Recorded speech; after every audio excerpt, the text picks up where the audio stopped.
The first Democratic presidential primary debate was last night, so you know what that means, you guys? The quest to de-Negrofy the White House continues.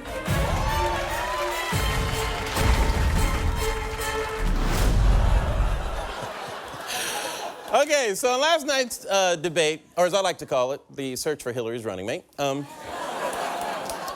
okay, it was interesting that CNN was treating it more like it was Mayweather versus Pacquiao. In the heart of Las Vegas right now, a high-stakes clash of campaign rivals who have never gone head-to-head before.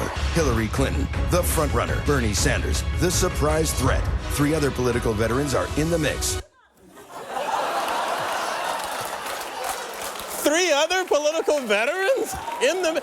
You couldn't even say their names, CNN? That's up. Actually, to be fair, nobody can remember their names. Seriously, I interviewed one of those guys. I can't remember his name. Dan, was it Dan? I'm not sure. Oh, Lincoln Chafee. That's his name, okay. Yes. Now, you know what? Lincoln Chafee, okay, come on. He's a really nice person, all right? I don't want to make fun of him. But come on, guys. He's making it way too easy with that oversized suit or the tie he clearly cut out of his motel curtains the hour before the debate. Clearly. I'm just saying. I don't want to do that joke. And that was the small train wreck. The big train wreck came when he started talking. My very first vote, I just arrived. My dad had died. My dad had died. It was the first vote. I'd been mayor of my city. My dad had died. Wow. Really trying to capture the youth with that one. Nothing gets people out to polls like the grim specter of dad death. So, Lincoln, you're not going to win. Let's move on to Jim Webb. Okay, guys, I do not like to focus on people's looks, but I just can't get past the thought that he looks like a middle toe. I can't. He does. I can't. It's in my mind. I can't get that out of my head. I can't. And now you're not going to be able to get out of your head. I'm sorry. It just can't. Jim Webb, middle toe. And you know what was weird? Webb seemed like he didn't quite belong there. I'll give you an example, okay? All the candidates were given the question, Black Lives Matter or All Lives Matter? Now, we're at the Democratic debate. Black Lives Matter, move on, right? But I think Jim got caught in his own web. Every life in this country matters. I have had a long history of working with the situation of African Americans. The situation of African Americans? What does that mean? Or maybe that's what you call a group of us? Like a school of fish or, you know, a gaggle of geese, you know. It's a situation of African Americans. The same, it makes sense. Situation. All right. You know, when I think about it, that would explain why every time cops see a group of black people, they go, Lieutenant, we've got a situation on our hands. It makes sense. It does make sense. It does make sense. Okay, all right. What about Martin O'Malley? What you heard instead on this stage tonight was an honest search for the answers that'll move our country forward. Okay. Total dreamboat. I only wish Bernie Sanders' ideas were coming out of that face. Besides, have you seen him at the beach? I'm gonna call him Second Amendment because he's got the right to bear arms.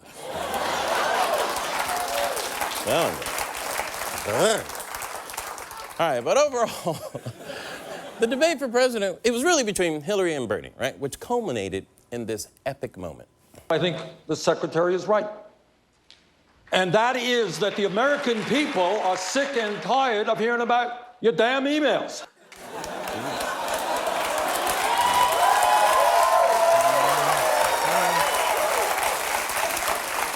Note to self, never lose my Frisbee in that old man's backyard.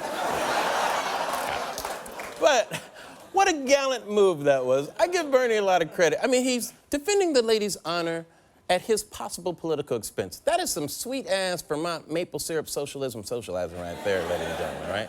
Okay, so how did Hillary react to that one?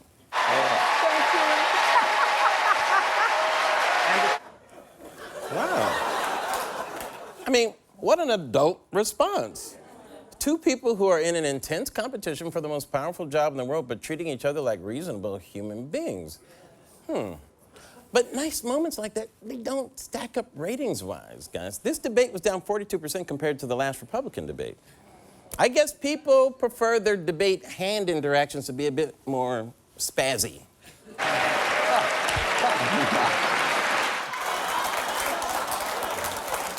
I could watch that all day, you guys. But I get the lower ratings. Last night's debate was a bit too friendly, and friendly equals boring. Now, to be honest, it made me long for some of this. Watch a fully formed fetus on the table. Rip up their body parts and sell them like they're parts to a Buick. We have to keep it alive to harvest its brain. And if you want to give him a big hug again, go right ahead. Rand Paul shouldn't even be on this stage. Harvest its brain. Carly, listen, you can interrupt everybody else on the stage, you gotta interrupt me. Harvest its brain. Okay. Now, I'm not saying that Republicans have better ideas. I'm just saying that they have better insults. And brain harvesting talk always makes for better television, you guys. Now, it's interesting. A lot of people said Carly, baby brain harvester Fiorina, won that debate. And people are now saying that Hillary won this debate. So go on, ladies. Go on. And it's funny that the knock against Hillary is that she's too smart, right? She's too competent, She's unrelatable. She needs to be more human. All right. Well, can she accomplish this? Well, for me, there was one moment that totally humanized her. All the candidates are back, which I'm very happy to see. It's a long story. Let's continue, shall we? Secretary Clinton, welcome back. Well, thank you. It does take me a little longer. That's all I can say. That's right.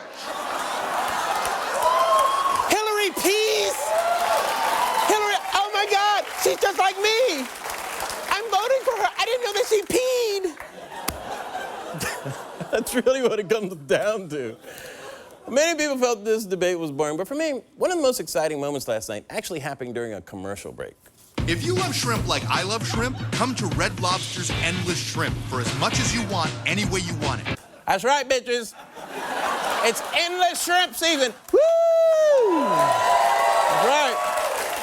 Okay, what other awesome ads ran during the debate last night? Dear Hillary Clinton, you ignored calls for help in Benghazi. 4 Americans were murdered. You lied. What difference does it make?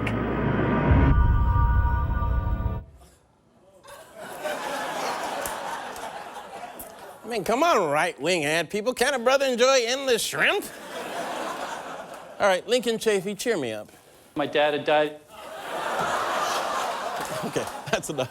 That's enough. All right, so in the end, was the debate itself a little boring? Yeah. Did it have all the fireworks and talk of selling dead baby parts and overt racism and full-blown homophobia of the other debate? No. Did I simultaneously watch the Dodgers game? Yes, I actually did.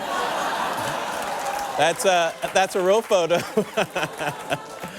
But the point is, we have these debates to determine who is the best person to lead the free world, not to find the best entertainer-in-chief. All right? True. Because if that were the case, I'd vote for Cedric V.